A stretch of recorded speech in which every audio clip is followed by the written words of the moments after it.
Jornal Nacional está começando com as principais notícias do Brasil e do mundo. Olá, boa noite. Boa noite. Um temporal deixa milhares de pessoas desabrigadas no Paraná. No Rio, líderes mundiais debatem como as cidades devem enfrentar a emergência climática. O príncipe William da Inglaterra chega ao Brasil para participar da COP30. Às vésperas da conferência em Belém, o Jornal Nacional exibe uma nova série de reportagens especiais. Você vai ver como decisões políticas dos Estados Unidos afetam a vida em todo o planeta. Aqui também é o lago mais importante para as pessoas que vivem no Alasca. E há pelo menos 20 anos, a geleira que o abastece vem dando sinais de que não está bem. O governador Cláudio Castro diz para o ministro Alexandre de Moraes que a mega operação no Rio respeitou as determinações do Supremo. Morre em Belo Horizonte Lô Borges, um dos fundadores do Clube da Esquina. O Jornal Nacional começa agora.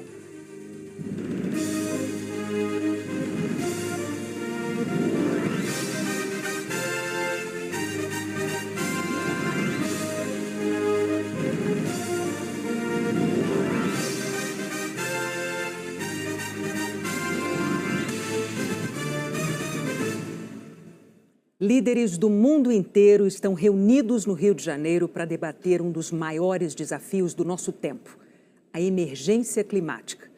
O planeta mais quente tem impacto direto e dramático na vida de bilhões de pessoas em todos os continentes. Por isso, as discussões hoje, às vésperas da Conferência do Clima em Belém, tiveram foco no papel das cidades. Como proteger cidadãos com ciência e bom planejamento. As cidades são as mensageiras do clima, secas, enchentes, tragédias. No Brasil, sabemos bem disso. Por isso, prefeitos, governadores, líderes locais de todos os continentes estão reunidos no Museu de Arte Moderna, no Rio. São pelo menos 1.400 pessoas, mostrando os problemas e também as iniciativas baseadas em ciência e planejamento urbano para reduzir os efeitos das mudanças climáticas. São Paulo, por exemplo, já tem a maior frota sustentável do país. 1.000 ônibus elétricos. Cada um deixa de consumir 35 mil litros de óleo diesel por ano. Isso significa menos 87 toneladas de gás carbônico jogadas na atmosfera. No Rio, as ondas de calor extremo agora são monitoradas no Centro de Operações da Prefeitura, que criou uma escala de calor que vai de 1 a 5. Ela serve como base para alertas e respostas rápidas aos cariocas. A capacidade que os governos locais têm de fazer entregas objetivas rápidas é muito maior do que a dos governos centrais, né? Então a gente tem, através de organizações como o C40, né, buscado dar esse protagonismo para as cidades, para os governos locais, e especialmente buscar mais financiamento para que essas ações possam acontecer. Joanesburgo, a maior cidade da África do Sul, tem um projeto que leva energia limpa para comunidades pobres. Painéis solares garantem estabilidade no fornecimento, principalmente agora que o país enfrenta uma crise energética. O prefeito Dada Moreiro disse que essa é a contribuição da cidade para reduzir a emissão de gases poluentes das termoelétricas. Paris, que tem transporte público eficiente, sufocou a circulação de carros em boa parte da cidade. A prefeita Anne Hidalgo afirmou que a economia de uma cidade também é impulsionada quando nos comprometemos com o meio ambiente. Todas essas iniciativas estão concorrendo a um prêmio que vai ter o resultado anunciado amanhã. São 26 concorrentes. Além de Rio e São Paulo, outras 8 cidades brasileiras estão no páreo. No encontro, o representante do Ministério do Meio Ambiente afirmou que há recursos para financiar projetos para a economia de baixo carbono nas cidades. A gente já tem o Fundo Clima esse ano, foram 3,5 bilhões disponíveis para municípios. Para o ano que vem esse recurso vai dobrar. O impacto das ações locais no combate ao aquecimento do planeta pode ser enorme. E é isso que os prefeitos que fazem parte da Rede Mundial C40 querem mostrar aqui no Rio. No fim do encontro, depois de amanhã, eles vão elaborar um documento que será entregue aos líderes globais na COP30 em Belém. O documento vai reforçar que ações são necessárias agora. Sadiq Khan, prefeito de Londres, explicou que já conseguiu reduzir muito a emissão de gases poluentes na cidade com a troca da frota de táxis por carros elétricos. Mais cedo, na abertura, ele ressaltou a importância do combate às fake news para evitar o agravamento da crise climática e criticou o presidente americano Donald Trump por negar o aquecimento global, numa reafirmação de respeito à ciência.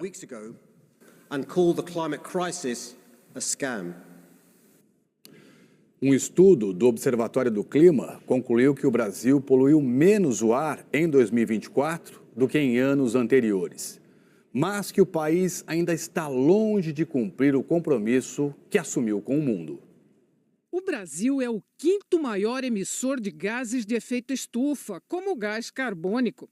Esses gases retêm o calor, são essenciais para a sobrevivência no planeta, mas em excesso viram problema.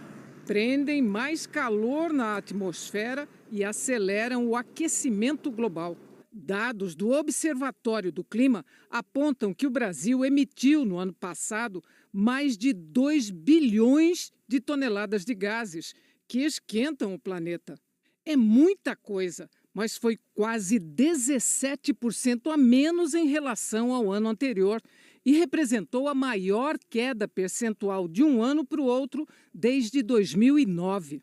O que realmente fica na atmosfera são as emissões líquidas. Em 2024, elas somaram quase 1,5 bilhão de toneladas. Esse é o saldo final, tudo que o Brasil poluiu, menos o que as florestas conseguiram absorver do ar. Segundo o estudo, o principal motivo para a queda na emissão foi a redução do desmatamento na Amazônia e no Cerrado. O menor nível das emissões no ano passado foi uma boa notícia, mas o estudo também traz um alerta. O Brasil ainda está longe da meta que apresentou ao mundo em 2015. O país se comprometeu a limitar as emissões de gases em 1,3 bilhão de toneladas até o fim deste ano. Segundo as projeções, deve terminar o ano cerca de 9% acima dessa meta. A gente vai precisar fazer as chamadas emissões negativas. Então, que é basicamente você sequestrar mais carbono do que você emite. Quando você recupera uma floresta, você não recupera só a função do ecossistema, você também sequestra carbono. Então, isso ajuda a reduzir as emissões líquidas do Brasil. O secretário de Mudança do Clima do Ministério do Meio Ambiente reconhece a importância do alerta. De acelerar esse conjunto de ações de transformação, seja na infraestrutura e na operação dos transportes, na mobilidade urbana, no ganho de eficiência energética e nos novos combustíveis, numa maior eficiência industrial. Não basta reduzir o desmatamento, temos que reduzir mais o desmatamento, mas temos que fazer muito mais nos vários setores de atividade econômica no Brasil. E falando do impacto do clima na vida prática, 23 cidades do Paraná ainda enfrentam os efeitos de um temporal no fim de semana. A chuva atingiu principalmente cidades pequenas do interior do estado.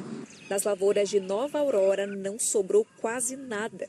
A família da Gislaine perdeu metade da plantação de soja. Sofre demais, porque estava a coisa mais linda de se ver. E hoje a gente olha aí, ó, tá triste. Além do granizo, o temporal veio acompanhado de ventos que passaram dos 90 quilômetros por hora na região norte do estado. As rajadas foram tão fortes que retorceram estruturas pesadas, como as dessa fábrica e desses silos em Santa Fé. Árvores foram arrancadas pelas raízes, galhos caíram em cima das casas e estragaram os telhados. A gente nem sabe explicar, só sentiu que foi caindo tudo aqui, né? Os temporais derrubaram postes. Mais de 100 mil residências ficaram sem luz. O restaurante da dona Ivanete ainda está sem energia elétrica. É o self-service, mas a gente vai esquentando e vai colocando, porque não tem energia. Escolas também foram destruídas pela chuva. Nesta, que fica em Pitangueiras, ainda tem água pelo chão. Os funcionários agora tentam secar os livros infantis e os materiais escolares. Hoje à tarde, o pessoal consertou o telhado e a água parou de entrar na sala. A chuva por aqui foi tanta que foi preciso abrir buracos na parede, como esse, para a água sair. O refeitório da escola virou um dos pontos de arrecadação e distribuição de doações. A metade da roupa do meu guarda-roupa molhou tudo. Mais de 32 mil pessoas foram afetadas pela chuva, segundo a Defesa Civil. Mais de 4 mil estão desalojadas ou desabrigadas. A água invadiu as casas da Rosiane e da mãe dela. É duro ver, olhar assim, nossa, a casa da minha mãe onde que eu cresci. Se olhar e ver o teto descendo, descoberto, é uma dor muito grande. Você construiu com tanto esforço, batalhando e ver indo embora. É triste. Sofrimento, né? A gente percebe a dor, né, no semblante da moradora. O Jornal Nacional, ele estreia hoje novidades na previsão do tempo. Eliana Marques vai mostrar aqui pra gente. Eliana, boa noite e muito bem-vinda. Boa noite para você, Trali. Muito bem-vindo você. Uma boa noite para Renata e, claro, uma boa noite para você. A gente começa a previsão do tempo de um jeito diferente. A partir de hoje e até o fim da COP30, nós vamos trazer as informações nesse cenário. Vamos ter ilustrações como essa aqui, uma simulação, como se estivéssemos em Belém. A capital do Pará foi escolhida pela ligação importantíssima que tem com o meio ambiente.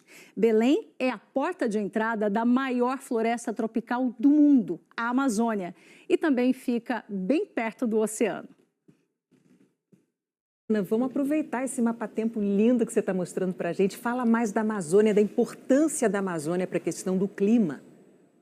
Renata, a Amazônia tem muita importância e não é só aqui para o Brasil. Ela também ajuda a regular o clima em outras partes do mundo. Eu vou mostrar aqui. Essa seta indica a umidade que irriga a nossa floresta e grande parte dela vem do Oceano Atlântico. A Amazônia, por sua vez, consegue amplificar esse ciclo da chuva. Os ventos que sopram do Atlântico empurram essa umidade floresta dentro. Só que esses ventos úmidos chegam até um imenso paredão natural, a Cordilheira dos Andes, aqui na América do Sul. As nuvens carregadas batem no paredão e voltam para o Brasil. Assim chove no centro-oeste e no sudeste. Esse caminho os meteorologistas chamam de Zona de Convergência do Atlântico Sul, fenômeno que tem um outro nome também, aliás, bem curioso, são os rios voadores. E é por isso que quanto mais a gente preserva a floresta, mais a gente preserva a Amazônia, mais a gente favorece esses rios voadores para que, de fato, eles cheguem longe. O nome é curioso, né, Eliana? E eu te pergunto qual é a previsão para os próximos dias em Belém. É curioso sim, Trali. Olha, para Belém, quem conhece a cidade sabe que ela tem uma espécie de rotina do tempo. Tem calor e chuva na maior parte do ano. Nessa semana, as madrugadas abafadas vão ter mínimas de 24 a 25 graus e as tardes até 33 graus. As pancadas de chuva podem vir acompanhadas de raios e chegam principalmente no período da tarde, mas geralmente tendem a ser rápidas. Agora vamos ver as outras regiões. Amanhã tem previsão de temporal no norte do estado do Rio de Janeiro, no sul do Espírito Santo e nessa faixa de Minas Gerais, que inclui Belo Horizonte. Também em grande parte do Amazonas e em algumas cidades de Roraima, do Pará, de Mato Grosso e de Rondônia. O risco é de bastante chuva, até 60 milímetros, com ventos fortes, raios e granizo num ponto ou outro. No Paraná, depois do temporal do fim de semana, amanhã chove mais fraco. Nas outras áreas que você vê aqui em verde, pancadas de chuva mais rápidas. Tem possibilidade de nevoeiro no leste de Santa Catarina, do Paraná e de São Paulo. E onde o mapa está amarelo, tempo firme. Só que bem seco e quente no interior do Nordeste. Em Teresina, até 37 graus, em Cuiabá, 35. Em Brasília, no Rio de Janeiro e em Florianópolis, 28. Em São Paulo, Curitiba e Porto Alegre, 27 graus. De manhã ainda faz frio e de 15 graus, mas apenas em Curitiba. Renata e Tralha, eu fico por aqui. Amanhã tem mais. A gente espera amanhã. Obrigada, Eliana. O príncipe William, herdeiro do trono britânico, chegou hoje ao Brasil para participar da COP30. Do alto do Pão de Açúcar, o príncipe William dividiu a atenção dos turistas que trocaram a paisagem por um registro com a sua Alteza Real. Como um bom príncipe, William retribuiu com sorrisos e simpatia e recebeu a chave da cidade das mãos do prefeito Eduardo Paes. Outros integrantes da família real britânica já estiveram por aqui. A avó de William, a rainha Elizabeth, passeou pela cidade em 1968 e conheceu a Nossa Majestade, o rei Pelé. A princesa Diana visitou o Corcovado em 1991. O rei Charles III veio 4 vezes ao Rio quando ainda era príncipe. Em 2012, o príncipe Harry, irmão de William, também pegou o bondinho do Pão de Açúcar para promover a Olimpíada de Londres. À tarde, o compromisso do príncipe William teve como cenário outro símbolo do Rio, o estádio do Maracanã. E ele foi recepcionado por um craque, o ex-jogador Cafu. Antes de conhecer o gramado, o príncipe se reuniu com jovens lideranças do Brasil, da África e da Ásia. William ouviu e trocou ideias sobre soluções para as questões ambientais. Quem estava à espera do príncipe William aqui no gramado do Maracanã era uma nova seleção. Alunos de projetos sociais que aprendem não só a chutar, a driblar uma bola, mas também a se preocupar com as questões climáticas e com o futuro do planeta. E a sua Alteza Real até bateu uma bolinha. Time Cafu contra time William, e teve gol dos dois lados. Já os pênaltis não saíram como as crianças planejaram. Gostei, mas errei o pênalti. Você jogou melhor que ele, não? Do que o príncipe? Um pouco. Mas o príncipe não fez feio, não. E ainda deu tempo de apreciar o fim de tarde em Copacabana e conhecer o trabalho dos guarda-vidas. O figurino não era dos mais adequados, mas mesmo assim, o príncipe pôs o pé na areia para jogar com a garotada de um projeto social de vôlei de praia. Hoje está sendo um dia muito especial, né, para todos nós, para essa criançada, poder viver essa experiência única, né? O principal compromisso do príncipe no Rio é a cerimônia do prêmio Earthshot, considerado o Oscar da sustentabilidade. Foi criado por ele para reconhecer as iniciativas ambientais para salvar o planeta. Dos 15 projetos finalistas do mundo inteiro este ano, 2 são brasileiros. Um deles é a ReGreen, empresas que restaura áreas desmatadas em larga escala para gerar créditos de carbono e outros benefícios ambientais e sociais. O outro é um fundo global proposto pelo governo brasileiro para recompensar países com florestas tropicais, oferecendo pagamentos baseados em resultados de preservação. Do Rio, o príncipe William vai para Belém, onde participa da cúpula de líderes mundiais da COP30, representando o rei Charles III. Não perca a seguir a nova série de reportagens do Jornal Nacional. Você vai ver como as políticas de Donald Trump contra o clima ameaçam o planeta.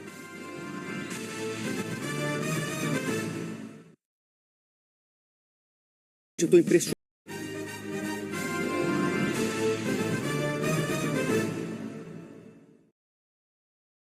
O Jornal Nacional começa a exibir hoje uma nova série de reportagens especiais sobre a crise do clima. São 5 episódios.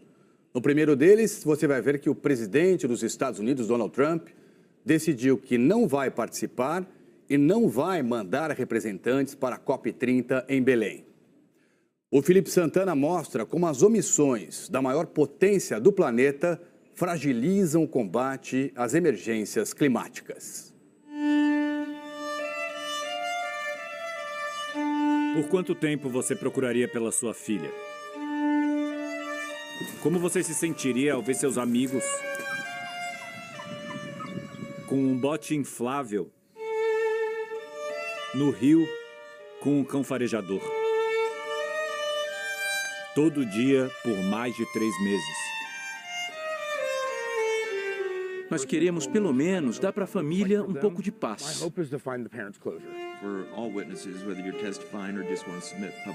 We are the parents of Seal Stewart. Nós somos os pais de Seal Stewart. My baby girl is still missing. Until she is found. Minha filha está desaparecida. A nossa família vive em uma câmara de tortura de incerteza. Não podemos honrar a curta vida dela até que ela seja encontrada e posta para descansar. We cannot begin to grieve or to honor the fullness of her short, beautiful life until she is recovered and laid safely to rest. A Sil tinha 8 anos de idade. Ela era uma das 750 meninas que estavam passando o verão nessa colônia de férias que fica bem ao lado do rio. As águas aqui são muito calmas, parecem um lago. E por isso, há anos, essas meninas vinham para cá para aproveitar a época quente do ano com atividades o dia todo. Era 4 de julho desse ano, o principal feriado nos Estados Unidos. Mas os fogos de artifício não pintaram o céu do Texas. Às 10 da noite começou o dilúvio. E o rio subiu 10 metros em 1 hora. As meninas da colônia de férias não tiveram tempo de fugir. 25 meninas morreram. E toda uma pequena vila turística acabou devastada. Em audiências públicas, a cidade ainda tenta entender o que aconteceu. Meu marido abriu a porta e o rio entrou na nossa casa e levou tudo.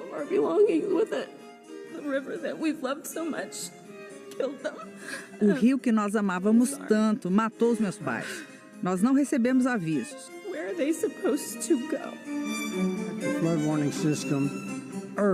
Nós precisamos de um sistema de alerta de enchentes. As pessoas não receberam mensagens no celular, não havia sirenes. O governo federal demitiu centenas de meteorologistas esse ano, que são os responsáveis por prever essas catástrofes e mandar mensagens, avisar a população. Hoje, as cruzes na beira do rio são um memorial de uma cidade pequena que perdeu 119 pessoas na enchente. O Márcio mora na região há uma década. Ele estava ali na beira do rio no dia 4 de julho. E ele é cientista, estuda exatamente os rios do Texas.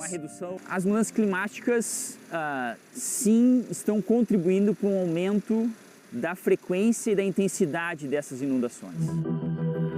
Para cada grau de aquecimento do planeta, são 7% a mais de água que o ar quente absorve. Logo, 7% a mais de chuva. E a ciência básica, olha só, 2 copos. Um deles a gente vai encher com água fria da torneira e o outro com água quente. E aí a gente vai botar esses 2 pedaços de vidro, um em cima de cada copo, olha só. O copo com água fria resfria o ar e nada acontece. Agora, o copo com água quente esquenta o ar que está aqui, que retém mais umidade. Quando a umidade toca no vidro aqui em cima, se transforma em água outra vez, como se fosse chuva. Ou seja, quando o ar está mais quente, chove mais. Esse é o efeito do aquecimento da Terra no calor do Texas. Mas ele pode ser sentido de maneira totalmente diferente em outra parte do mundo, no frio do Alasca, onde os alces e os ursos estão por todo lado.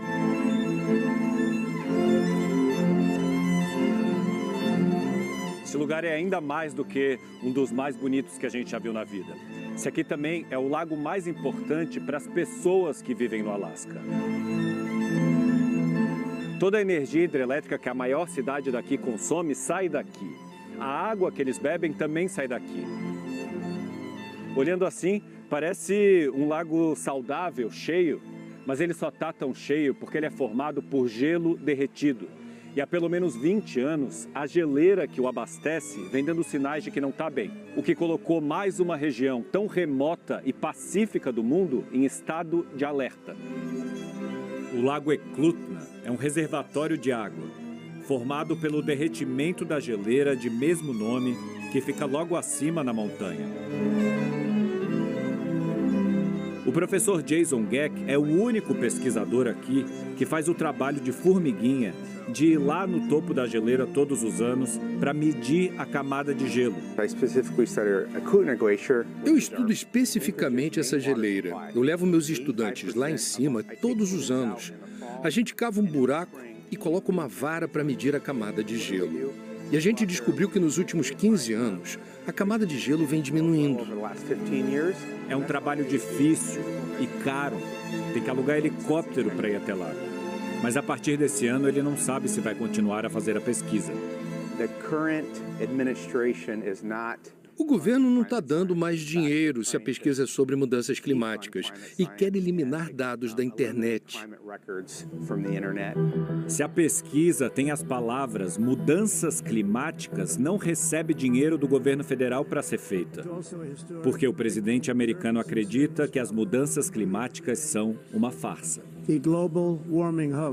O trabalho de formiguinha de saber a velocidade do derretimento da geleira pode não ser mais feito. E esses dados coletados no Alasca abastecem cientistas do mundo todo. A ausência dos Estados Unidos na Conferência do Clima em Belém é só a ponta do iceberg de uma transformação muito maior no papel da maior economia do mundo na preservação da vida no planeta. O único motivo que eu posso pensar sobre isso é que se você não tem dados sobre as mudanças climáticas, elas não existem.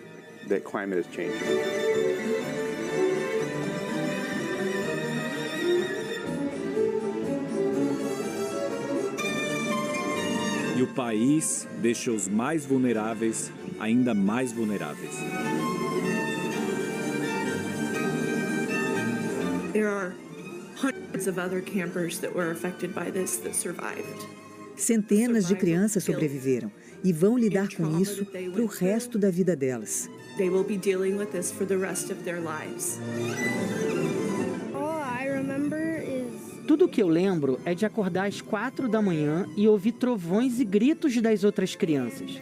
Eu só comecei a rezar pedindo a Deus que me explicasse o que estava acontecendo. What is going on right now?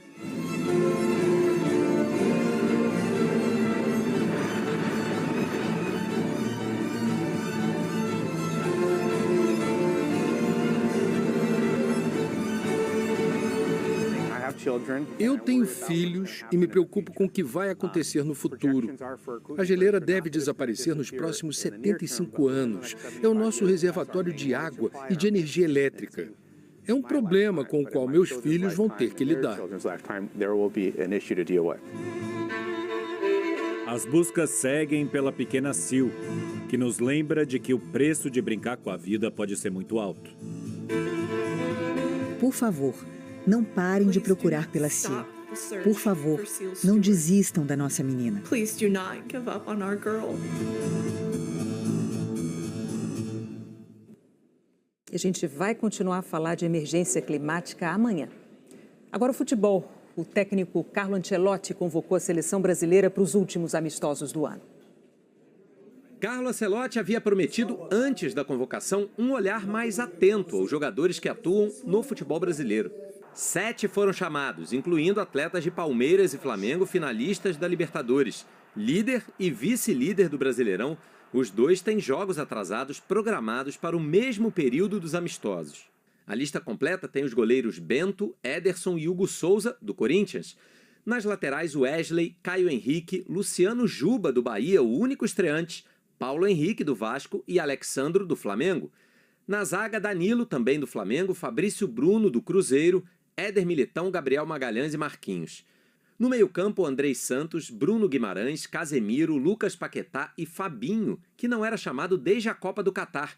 Está jogando no Al Ittihad, da Arábia Saudita. E no ataque, Estevão, João Pedro, Luiz Henrique, Matheus Cunha, Richarlison, Rodrigo, Vini Júnior e Vitor Roque, do Palmeiras. A última convocação dele tinha sido em março de 2023. A seleção enfrenta o Senegal em Londres no dia 15 e a Tunísia em Lille, na França, 3 dias depois. São os últimos amistosos do ano. E a intenção de Ancelotti é cada vez mais convocar e levar a campo o elenco que será o da Copa do Mundo do ano que vem. O treinador sinalizou menos testes e times sem tantas alterações de uma partida para outra. Eu acho que vou ter equipe nos 2 jogos um pouco mais definido. Fazemos testes para evitar problemas o dia da lista definitiva. Antes de escolher quem vai à Copa, Ancelotti terá uma última convocação para 2 amistosos em março de 2026. A data FIFA de março, mais ou menos, vai ser a lista definitiva. Veja a seguir, o governador Cláudio Castro diz para o ministro Alexandre de Moraes que a mega operação no Rio respeitou as determinações do STF.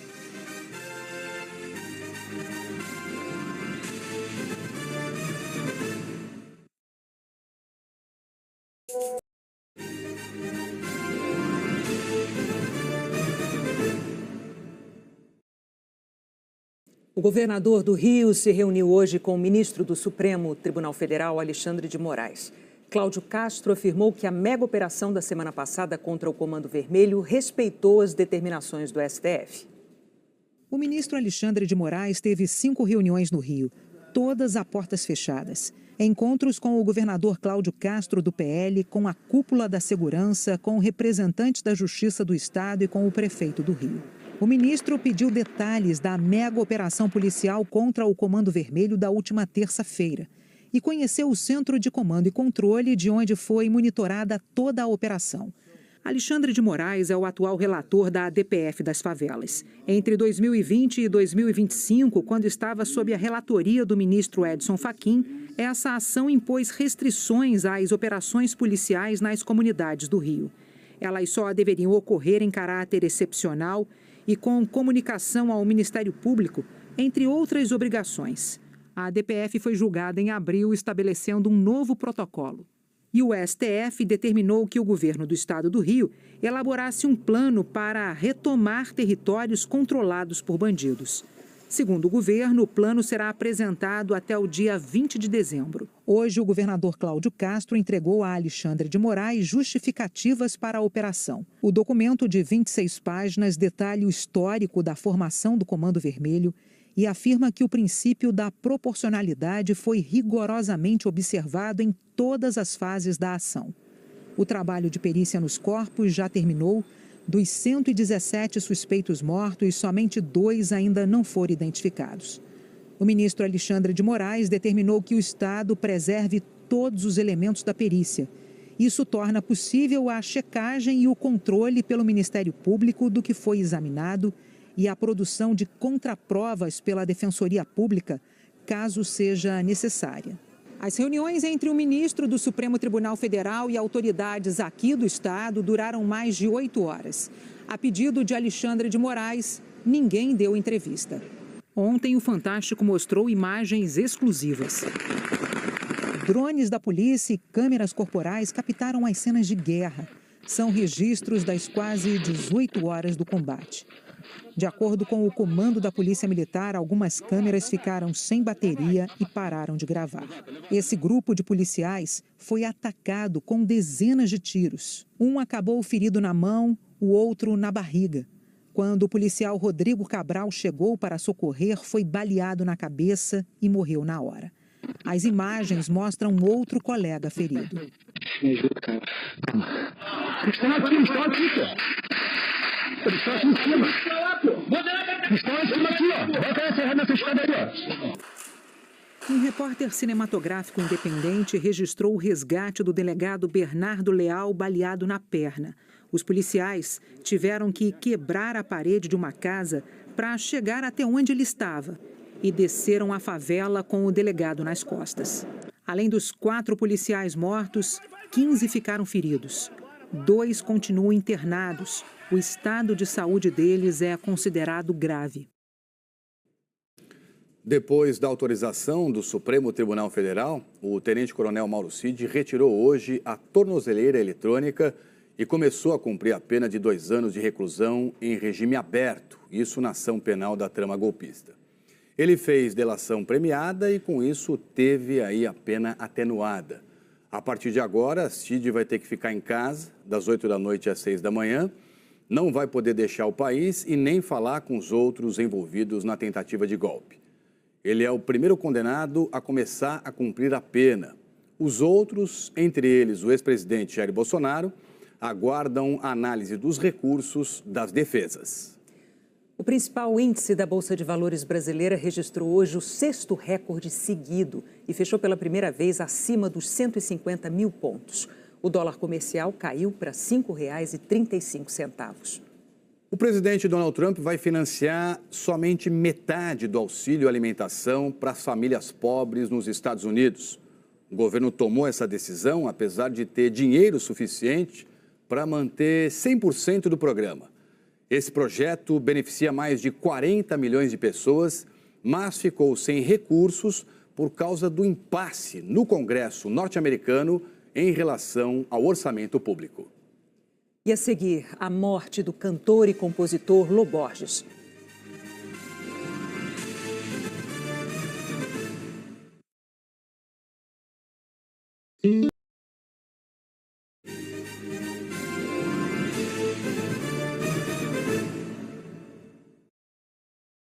Morreu ontem à noite, aos 73 anos, o cantor e compositor Lô Borges. Ele ajudou a criar um dos movimentos mais queridos da música popular brasileira, o Clube da Esquina. Da janela lateral do quarto de dormir. A esquina era um lugar onde eu ficava compondo mesmo, fazendo as composições. Eu era quase que um lobo solitário. Não tão solitário assim. No endereço famoso de BH, Salomão Borges Filho, o Lô Borges, estava sempre com irmãos, amigos, parceiros de vida. Uma mistura de gente e de ritmos que na década de 1970 se transformou em movimento musical, o Clube da Esquina. O meu pensamento tem a cor de seu vestido. Um marco que começou por acaso. Ao se mudar temporariamente do bairro de Santa Teresa para o centro da capital mineira, Lô mudou também a história da MPB. Um dia, ele desceu para comprar pão e ouviu na porta do prédio Milton Nascimento cantando. Eu tinha 10 anos e ele tinha 20. Então, eu era uma criança e ele era um adulto. Eu fiquei vendo o Bituca tocando violão. Claro. E ele assim comigo, você gosta de música, né, menino? Você gosta de música, né? Eu falei, meus irmãos lá em casa, eles adoram música. Meu pai e minha mãe adoram música. Meses depois, um outro encontro, também por acaso. Andando pelas ruas do centro de Belo Horizonte, eu conheci o Beto Guedes, que tinha 10 anos, em cima de uma patinete. Ao voltar para Santa Teresa, tocou a campainha lá na casa da minha mãe, era o Milton Nascimento, falando, cadê o Lô? Ah, o Lô tá na esquina, num lugar que eles chamam de Clube da Esquina. Em 1972, Lô assinou com Milton o álbum Clube da Esquina. A obra apareceu mais de uma vez entre as melhores do mundo e selou de vez a parceria de música e vida entre Lô Borges e Milton Nascimento. E foi o próprio Milton que convenceu a gravadora a apostar no jovem talento. Ele queria fazer um álbum duplo com um desconhecido chamado Lô Borges. Eu falei, quem? Aí eu mostrei para ele, girassol da cor do seu cabelo. Aí mostrei lá tudo o que você podia, as músicas que eu fiz pro álbum Clube da Esquina. O Bituca tem razão, o menino não leva jeito. O pesquisador da PUC-Rio, Miguel Jost, explica a genialidade de Lô Borges no álbum. Tinha ali uma sofisticação harmônica, com uma capacidade melódica, de uma beleza, ao mesmo tempo muito popular, mas que impressionava os maiores músicos do jazz internacional, que está presente até os dias de hoje como uma grande referência não só da música brasileira, mas mundial. Depois do sucesso, o recolhimento. Só em 1984, Lô fez sua primeira turnê por todo o Brasil. Quase uma década depois, Lô voltou às paradas com a parceria com Samuel Rosa. Lô teve músicas gravadas por Tom Jobim, Elis Regina, Ira, Elba Ramalho. O último disco chegou pouco antes da despedida. Em agosto, lançou Céu de Giz. Não se amassam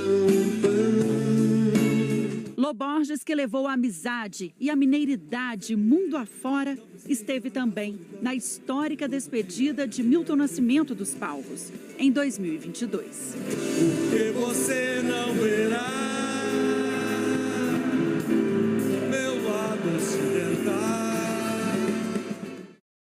Você pega o trem azul, o sol na cabeça. A morte de Lô Borges entristeceu os parceiros de vida e todo mundo aonde esse trem azul chegou. No perfil oficial de Milton Nascimento, a homenagem. Foram décadas e mais décadas de uma amizade e cumplicidade lindas, que resultaram em um dos álbuns mais reconhecidos da música no mundo, o Clube da Esquina.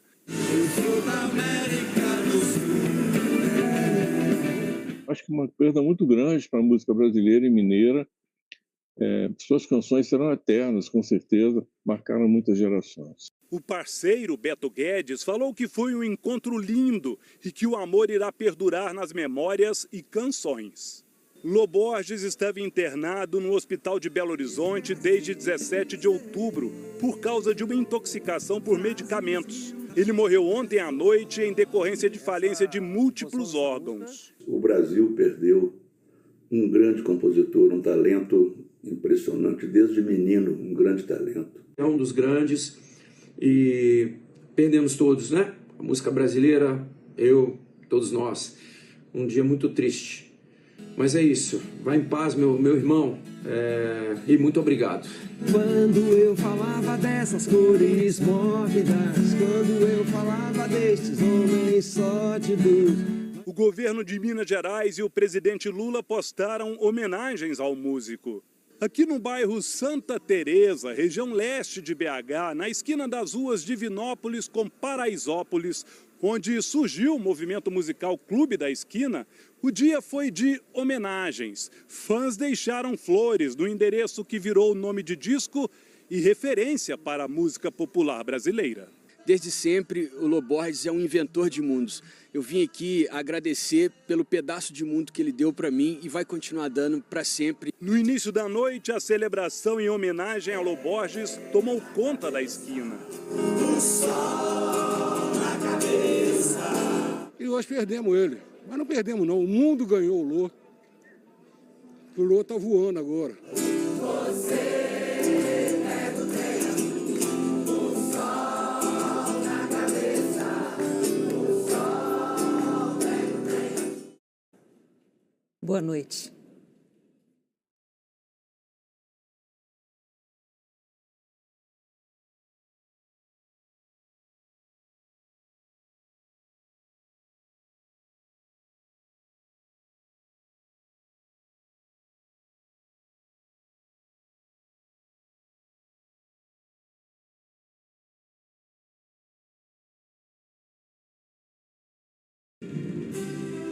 Jornal Nacional. Oferecimento Nucel, a operadora de celular do Nubank.